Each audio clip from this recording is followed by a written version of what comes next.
day, I'll certainly get that to y'all and to the mayor. Well, on Monday, again, George opened up the barbershops, the massage businesses, tattoo parlors, nail salons today, restaurants and movie theaters. Just want to get your thoughts on his decision. He's getting heat from a lot of places, but again, he said that these are measured guidelines. He thinks that it's time to do it. So just want to get your thoughts on where you stand on that.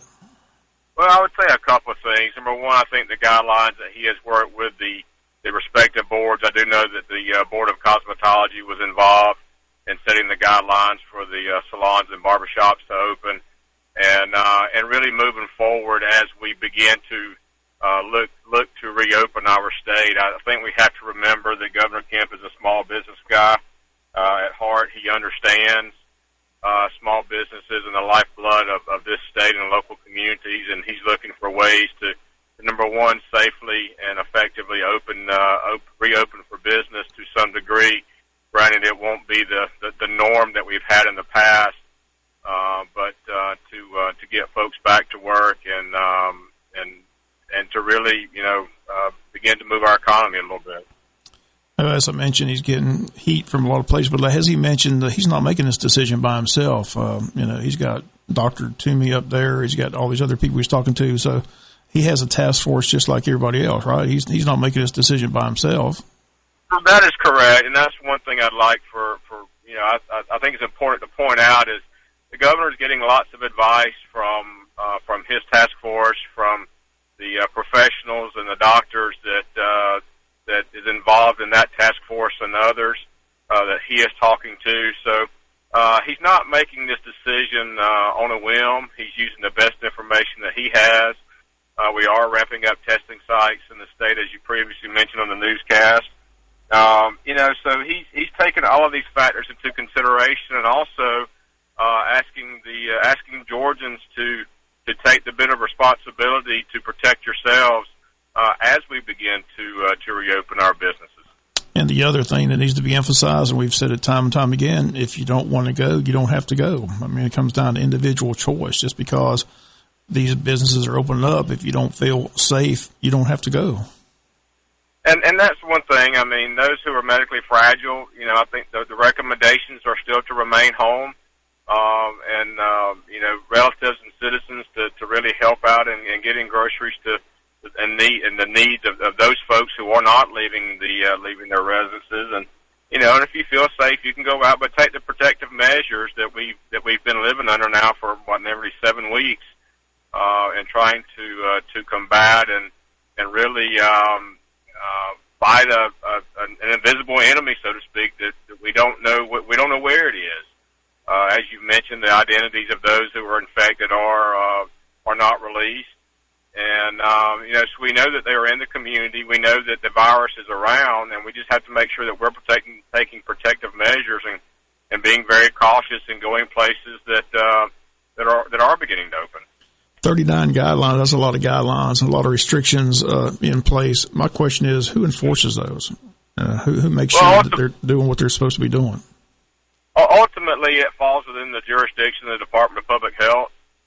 There are hotlines set up, and I can provide you all of those numbers to report violations to the Georgia State Patrol that will then come by and take a look. A lot of questions that have come to myself and Senator Tillery and Chairman Werkheiser, or now Chairman Tillery, we have coordinated those responses with the Georgia State Patrol so that they're aware of what might be going on. So a lot of it falls within the jurisdiction of the Department of Public Health in conjunction with the Georgia State Patrol and other law enforcement agencies. June 11th is a date that's been thrown out for the session to get back in session. It's not a definite date. When do you think they'll make that definite? I think as we get closer to that June 1, which is not very far away, obviously. And the reason for that, I suspect, is taking a look at the most recent numbers that are coming in terms of revenues for the state. Obviously, it's the responsibility of the legislature to draft the budget, beginning in the House and ultimately ending in the Senate. But those numbers and that budget is written off of budget estimates provided by the governor. He sets those numbers. So I think it's important that we do have the most up-to-date revenue numbers for the state so that we can craft the best possible budget under the circumstances that we've been handed that we can at this time. But it's as you said, the speaker has indicated, along with the lieutenant governor, that is not a set in stone date. We don't know for how long we will be there. It may be up and past the budget and go home. Obviously, there's other legislative issues that a lot of members would like to see across the finish line, but we've not been given that agenda yet, other than specifically passing a budget that we'll do when we return. How difficult do you think that budget process is going to be when you do get back in session? I mean, the governor's talking massive cuts now with this coronavirus epidemic that's hit, and, funds are hard to come by. It's going to be a much more difficult budget than obviously what the House had passed before we adjourned or before we suspended session. It's obviously revenues are down. A large part of the budget will really just dictate, where we are with numbers. The challenge is going to be finding ways to meet the needs. And the governor had called for a 4% budget cut in 19 and a 6% in 20. Originally, those were the original numbers that he had put out. The House did pass a budget that looked a little bit different than what he had put out in terms of budget numbers. But we got to remember, these are tough times. It's going to be tight. It's going to be a tough budget, and there's probably going to be some pretty deep cuts across state agencies as we return and really start looking at compiling a budget for the upcoming year. I'm curious, as a representative in this area, what kind of phone calls are you getting? The one thing I hear from the big story that I keep hearing is that the small businesses are still having trouble getting the money that they were promised on these small business loans. So I'm just curious, as a representative, what kind of phone calls are you getting, and what kind of problems do you see, if there are any, and what are you dealing with on a day-to-day basis? A lot of it's technical questions that need to be answered. How business can open. If it's not very clear within the executive order, business owners are taking that step and making sure that they're doing everything in the right way. I have gotten some calls from small businesses related to the Paycheck Protection Program within the U.S. Small Business Administration, helping to facilitate some of those questions and answers. And as Congress, I believe, just recently passed another round of funding for the Small Business Administration. So as some of that money begins to come into the state, we continue to help answer some of those questions and be a middleman, so to speak, between U.S. Small Business Administration and others. And that goes along with our federal delegation. A lot of those questions are going to them. While we have contacts with Small Business Administration, sometimes our federal delegation can get an answer much quicker. But that's a lot of what we're getting and a lot of what we're trying to help facilitate, as we work through these trying times. Again, if you're just joining us, Stephen Meeks on the phone with us Monday with Meeks. I'm just curious, where's all this money coming from? I always heard nothing is free. So people got a stimulus check already. They're talking about getting more money. Where's this money coming from? That's the question I get. It's just amazing to me. That's the big question I ask. Where is all this money coming from? Well, given the authority that the federal government has, it's what I'm reading, it's just increasing the federal debt, and it's one of those things that's, as you mentioned, nothing's going to be free. Eventually, we'll get the bill for it in terms of taxes eventually. So it's costly for our country to deal with, and thankfully the federal government is stepping up to do their part in helping the states and small businesses as we can do that. But it's not going to be free in the bigger picture when it comes to the finances of our country. I just heard on the news they made a good point. The weather is starting to warm up all across the country. People are itching to get outside. The beaches are starting to become a little bit more crowded. we talked about it too.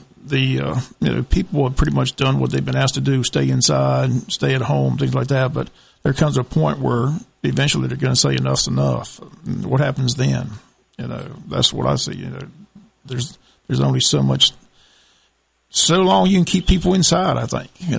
That is very true. That is very true, Bob. It is.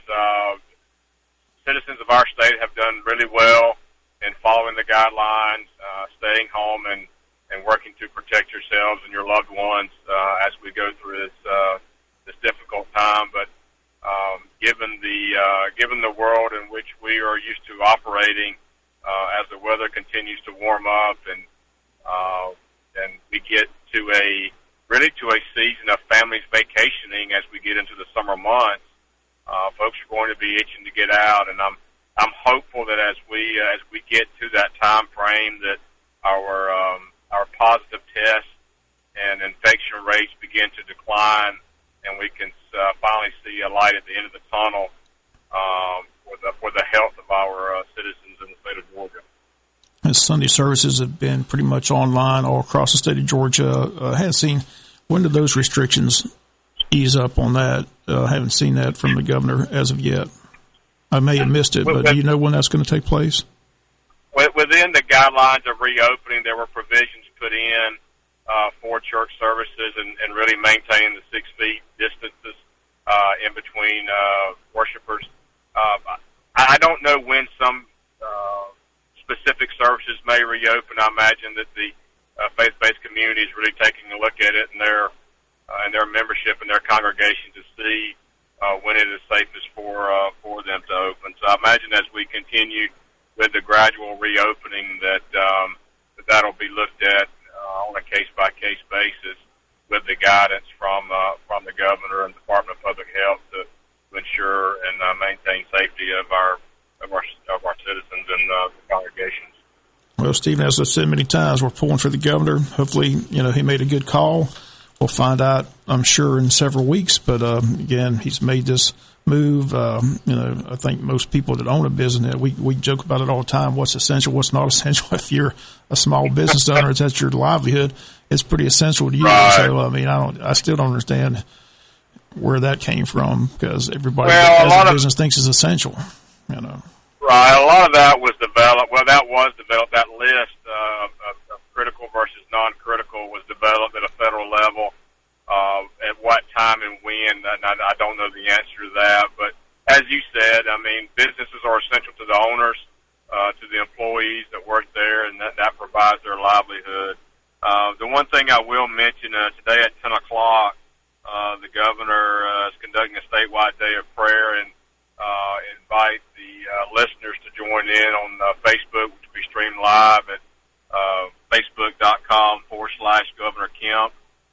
That'll be today at 10 o'clock with the governor, lieutenant governor, and speaker, and others that will be joining him for that. So I hope that the listeners continue to stay safe and follow the guidelines that is being put out there by the governor and Department of Public Health, so that we can return to normalcy as soon as possible.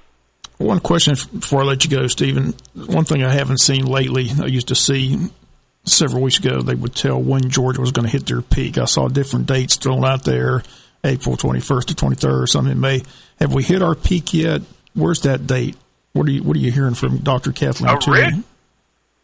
Originally, it was to be this week, last I heard, but I have not seen if that date has moved or not, but I will find the answer to that and get that to you. I'm just curious. I've saw so many dates thrown out there, but the last couple of days I keep looking for it. I haven't seen anything. Some say we've already passed it. Some say we haven't got there yet. So, I said it's just interesting to see. Everybody's taking their pot shots at our governor, but like I said, hopefully, keep our fingers crossed and everything goes smoothly. And I made a point last week. He got crushed when he opened up the beaches. They wanted him to close the beaches, but as far as I can know, I haven't heard any instance of any problem at any beach in the state of Georgia. Have you?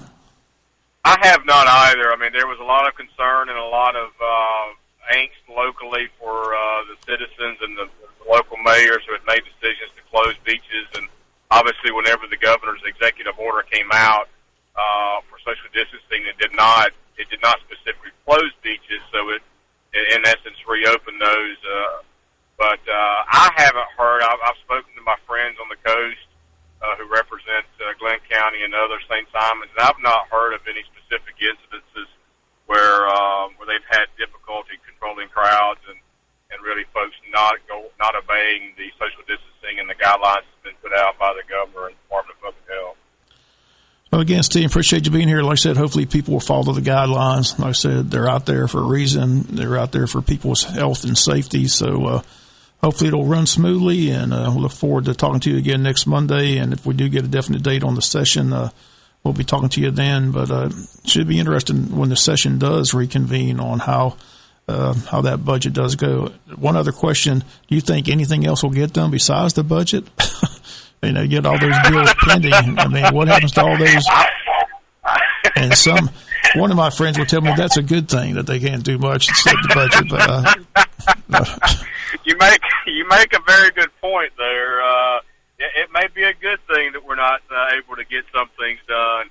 We haven't set the agenda yet, other than the budget. I'm hopeful that there are some pieces of legislation that we talk about. What's essential and non-essential. You could relate that back to the legislature and the legislators. Might not much be essential in terms of legislation unless it's your legislation.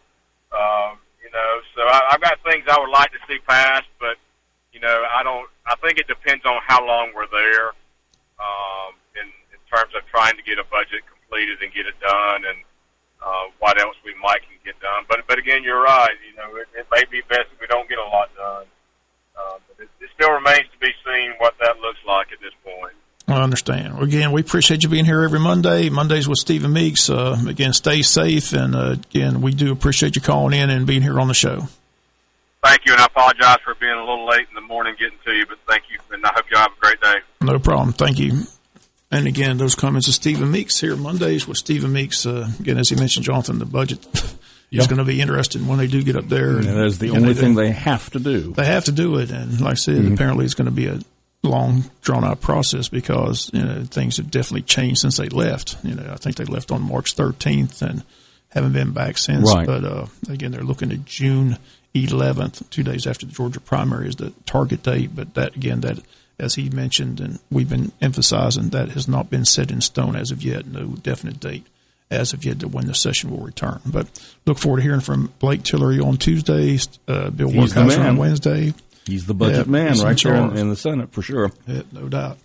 All right, that's the world-famous Butch and Bob Show on WIFO, brought to you by Murphy Builder Supply and Nips Car Wash. Good morning from the Big Dog WIFO at 8:41. Update from Fox News Radio coming up next. And then along